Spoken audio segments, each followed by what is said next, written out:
Madame, Monsieur, bonsoir. Un Algérien roi d'Angleterre. Eh bien oui, depuis hier, il a eu cette couronne. Riyad Mahrez, élu par ses pairs meilleur joueur de la Première Ligue. C'était attendu. Il brille cette saison avec son club Leicester, qui occupe la première place au classement général. Hier, il a marqué un but. Nouveau but, 16 buts depuis l'entame de la saison. Plus de 15 passes décisives. C'est l'un des joueurs clés de la formation de Ranieri. Comment expliquer cette métamorphose de Riyad Mahrez? Pour en parler avec nous, Nourdine Saadi. Bonsoir Nourdine. Je le rappelle, entraîneur. Et quel entraîneur Nourdine Saadi? Celui qu'on appelle Capello. Et journaliste pour m'accompagner, vous accompagner, Jafar Medour, journaliste. Bonsoir Jafar. Bonsoir. Riyad Mahrez, élu par ses pairs meilleur joueur de la Première Ligue. Il succède à un joueur comme Eden Hazard qui était à Chelsea, comme des joueurs qui l'ont gagné, rappelons-le, Van Persie, Bale qui est aujourd'hui au Real Madrid. Il est le meilleur joueur de la saison. C'est une surprise pour vous ou bien c'était attendu, Nourdine? Pour moi d'abord, je ne suis pas étonné. Une surprise, non. Mais ce que j'aime dans cette histoire, c'est quand quelqu'un est élu par ses pairs. C'est un conte de fées, c'est une belle histoire. Exactement. Élu par ses pairs, c'est tous les joueurs d'Angleterre. Tous les joueurs de la Première Ligue. De la Première Ligue, c'est pratiquement multinational, quoi. La Champions League renferme des joueurs de toutes nationalités, confondus, de tous les pays. Donc, arriver à mettre Mahrez, c'est que il le mérite, c'est que tous les joueurs qui l'ont affronté... Il était en concurrence avec Kane, le joueur de Tottenham, qui est aujourd'hui également l'un des joueurs brillants, et c'est lui qui a une large majorité à bénéficier des voix des joueurs de la Première Ligue. Je crois qu'il y a une chose qui les a séparés, ou plutôt une caractéristique qui a été meilleure chez Mahrez que chez Kane, c'est sa régularité. Kane s'est arrêté un peu. Il a été un peu blessé, un peu longtemps. Et la régularité de Mahrez dans tous ses matchs a fait qu'il a tapé dans l'œil de tout le monde. Alors, Jafar Medour également, premier Algérien sacré meilleur joueur de la Première Ligue, premier Africain. Et quand je dis premier Africain, ça rehausse la performance. Drogba n'a pas eu ce titre. Yaya Touré ne l'a pas eu, lui qui est une pièce maîtresse de Manchester City. Drogba, qui était au summum de sa carrière à Chelsea, n'a jamais été élu, comme vous venez de le dire, donc c'est un honneur pour nous. On est vraiment fiers de ce qu'a fait Mahrez. Pour moi, c'est une surprise, pas aujourd'hui, mais en début de saison, si on m'avait dit que Mahrez serait élu meilleur joueur d'Angleterre, je n'y aurais pas cru. L'an passé, il était à 4 buts en championnat, et il a très vite... Et l'année dernière, Leicester jouait le maintien. Le maintien, il a atteint le nombre de 4 buts très tôt dans le championnat, au bout de 4 ou 5 journées. Il avait déjà inscrit 4 buts. Je me souviens encore de beaucoup d'analyses, surtout au niveau des supporters sur les réseaux sociaux, qui disaient Mahrez cette année il va mettre 20 buts. Il en est déjà à 16 ou 17 buts. 16 buts. Hier, il a rajouté encore un but. Contre Swansea, c'est ce qui est déjà énorme. Donc il faut vraiment saluer cette performance de Mahrez, premier Algérien, premier Africain. Maintenant, j'ai envie de savoir où est-ce qu'il va s'arrêter Mahrez. Question. Alors, est-ce que Mahrez, personne ne l'attendait? Aujourd'hui, les Français des clubs comme Marseille ou le Paris Saint-Germain, d'autres clubs, les Français doivent se mordre les doigts parce que personne ne lui prédisait une telle carrière. Évidemment, il ne jouait pas dans un grand club. Il était au Havre. Il était au Havre. Et puis, bon, il n'a pas fait... peut-être qu'il n'a pas tapé dans l'œil des recruteurs. Je vais vous poser la question différemment. Nourdine, à travers votre parcours, il est déjà arrivé que des joueurs mettent du temps à donner la pleine mesure de leur talent? Ça arrive? Quand on a de la qualité, non, on ne met pas de temps. On attend la confiance.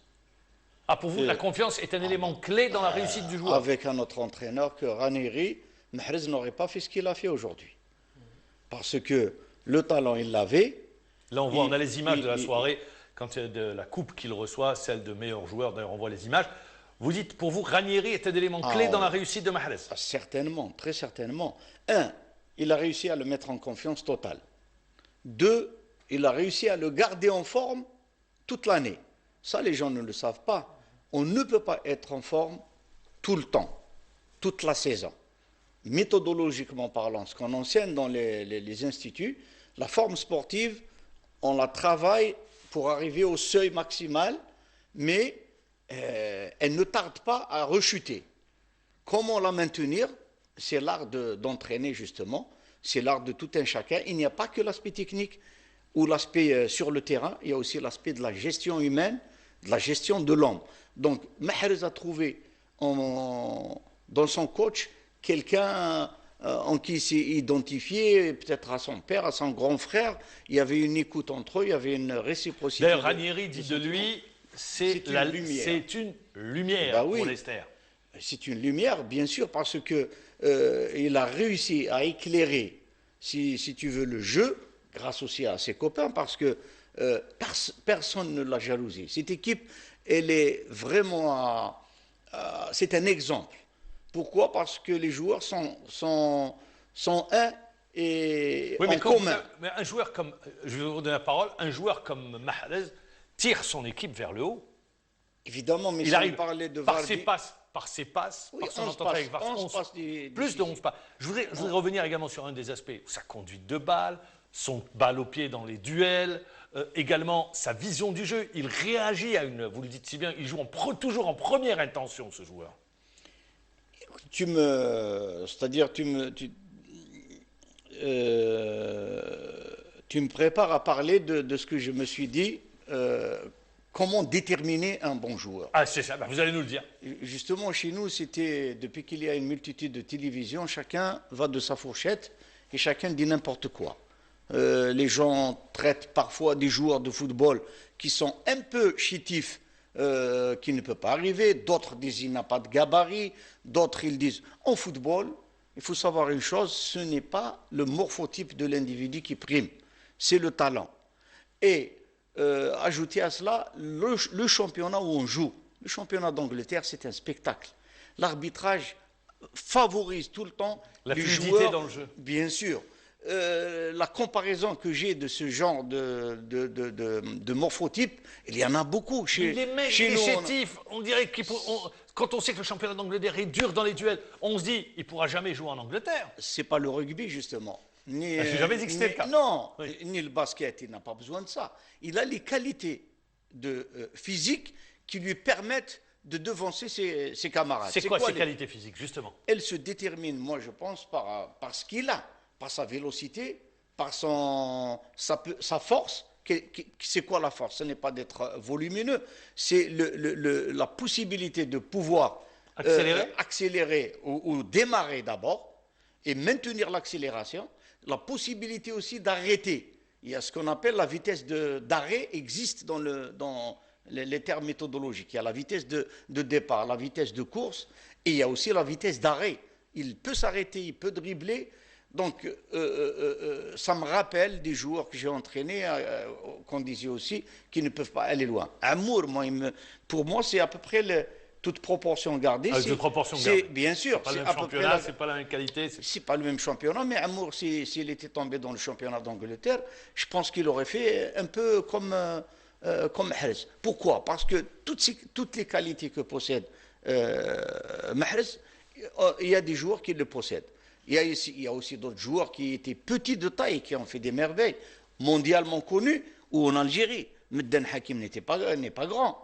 Sherif Louzani n'est pas grand. Amour n'est pas grand. Oui, mais lui, il est frêle. Quand on voit ses cuisses, quand on voit ce morphotype, il est frêle. Prenez des joueurs comme Hakim, il était bien sur ses jambes. Et un centre de gravité qui était bas également.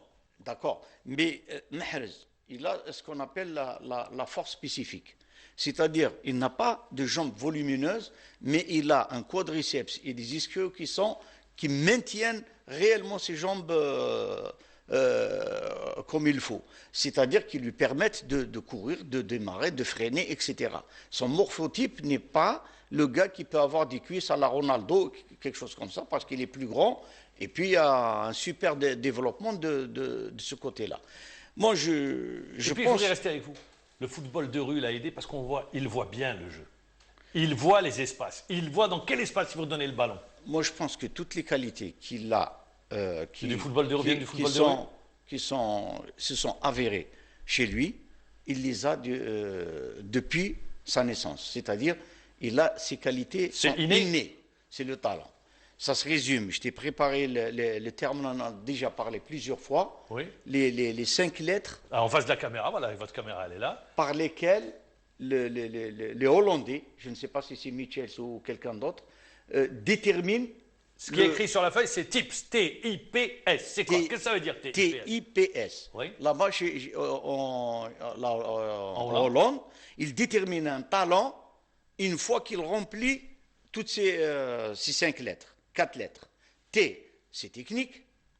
Le technique, Mahrez possède tout. Qu'est-ce que c'est la technique? C'est d'abord, on commence par le rapport que le joueur a avec le ballon. C'est un gaucher. C'est d'abord l'amorti, c'est le contrôle, c'est le dribble, c'est la frappe avec toutes les surfaces extérieures, plat du pied, plein pied, coup du pied, etc.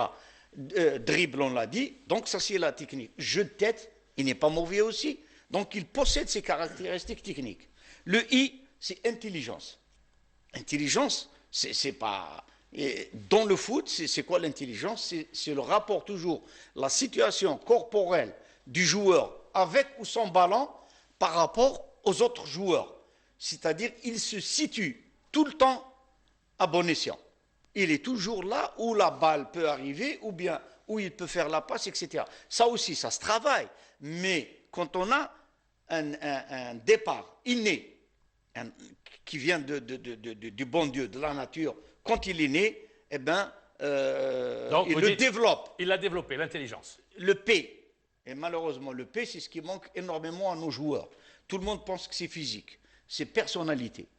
Parce que sans la personnalité de l'individu qui croit en lui, dans sa technique, dans son intelligence, dans le rapport qu'il a avec l'entraîneur, etc., dans son développement social, il n'ira pas loin. Très bien. On en a des exemples en Algérie énormes. Et même au niveau international, on en a énormément. Voilà, personnalité. Donc, je suppose, je ne connais pas bien. Humble, mais modeste. Moi, je pense qu'il a la tête sur les épaules. Vous venez de le dire, et la c'est tête pour ça sur les épaules. qu'il a réussi. Et le S? Le S, c'est speed.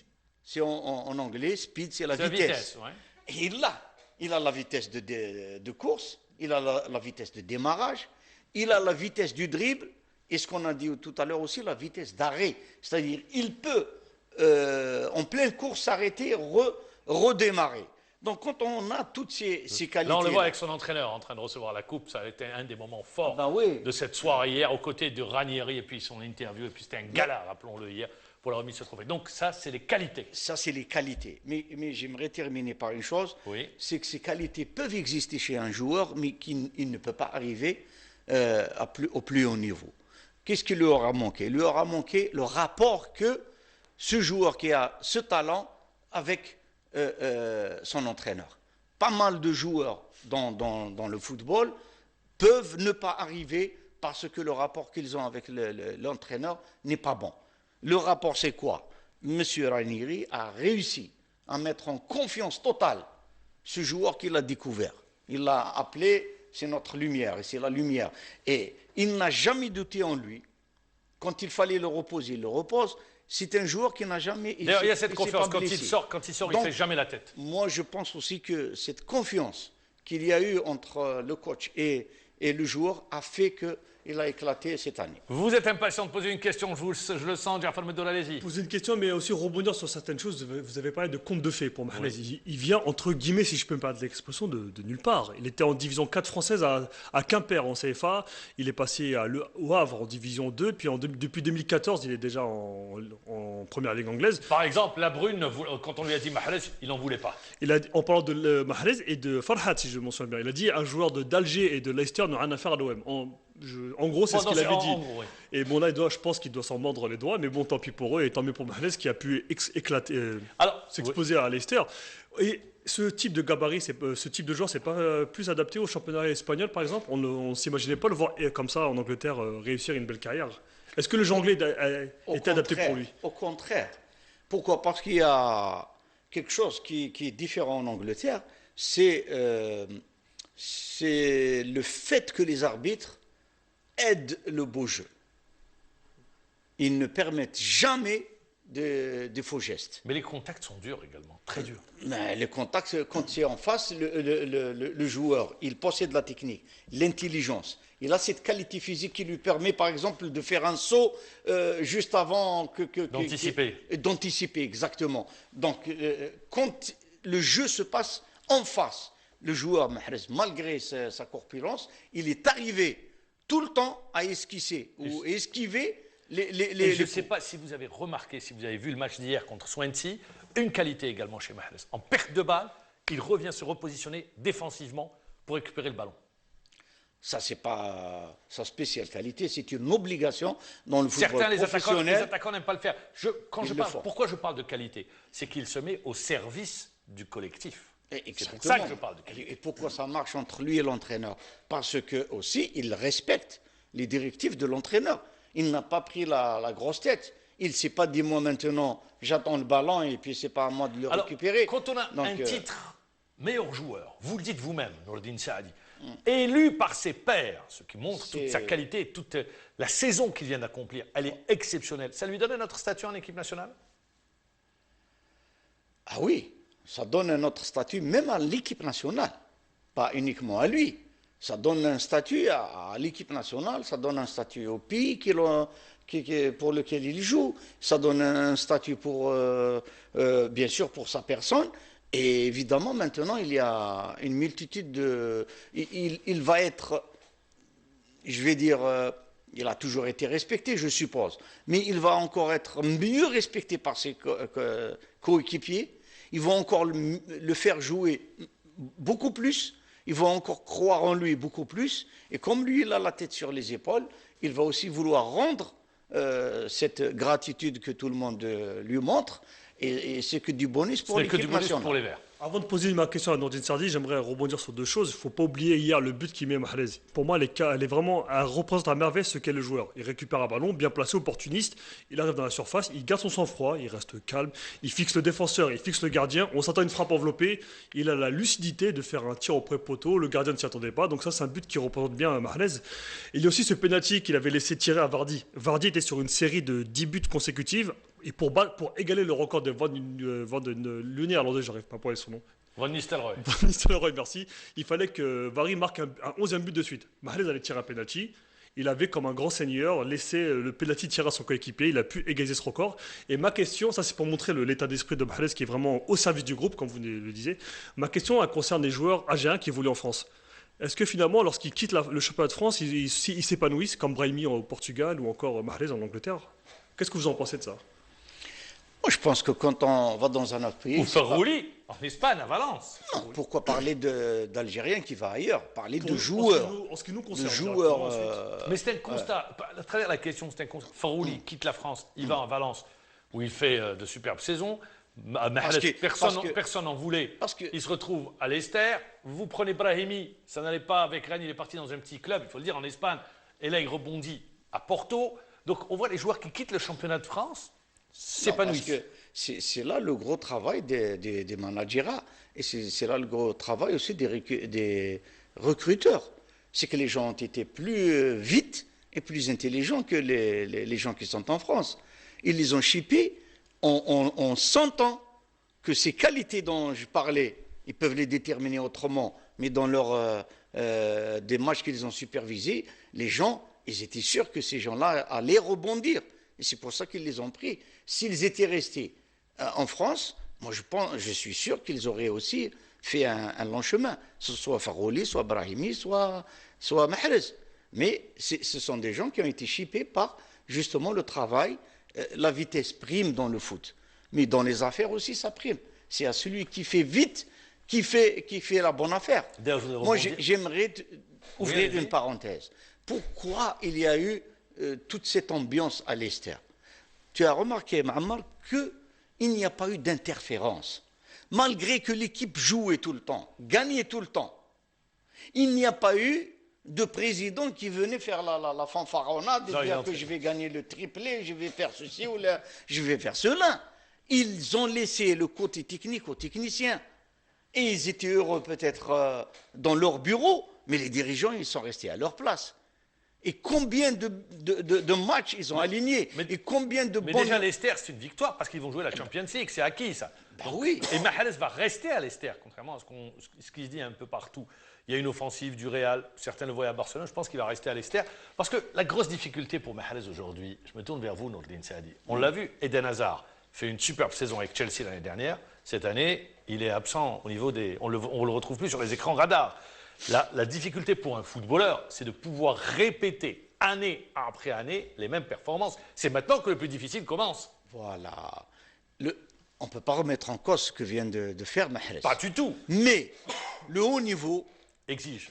exige qu'on reste au haut niveau. Et la meilleure des manières, je pense qu'il a été aidé par Ranieri dans son raisonnement, la meilleure manière de rester à haut niveau, c'est de rester là où il a prouvé qu'il pouvait atteindre ce haut niveau. Donc il faut stabiliser aussi sa situation jusqu'à être ce qu'il doit être, c'est-à-dire parmi les super grands joueurs le top du 10, monde. Les players. Exactement. Top players. Regardez ce qui se passe au Barça. Il a suffi que Messi ne marque pas pendant X matchs pour qu'on dise des tas de choses. Parce que vous parlez, Suarez a été également avec Liverpool et le meilleur joueur du championnat anglais. Hein. Oui, c'est la fin. Il n'y a que 2 joueurs qui ont été élus 2 fois de suite, excusez-moi. Vous perdez votre voix. J'en perds, c'est l'émotion. Il y a Thierry Henry 2 fois qui a été élu 2 fois de suite meilleur joueur et également Cristiano Ronaldo. Donc Mahrez vient s'accompagner parmi ces grands noms, on est content pour lui. Les grands noms du football mondial. Et rappelons qu'en équipe nationale, au début, Vaïd Halilhodžić n'en voulait pas. Il fallait le rappeler tout de même. Hein. Il lui a été imposé à un moment donné, avant la Coupe du Monde. Voilà, c'était pour dire bravo, le King, vous avez compris, il s'agit de Riyad Mahrez. Et on espère pour lui, sur cette fin de saison, un titre. Tout l'Angleterre, et ça je vous le dis, hein, tous les Anglais rêvent pour Leicester d'un titre de champion et ça serait mérité. Nourdine Saadi, merci. C'est toujours un plaisir de vous recevoir. Merci Jafar Meddour. Merci de nous avoir suivis. Je vous donne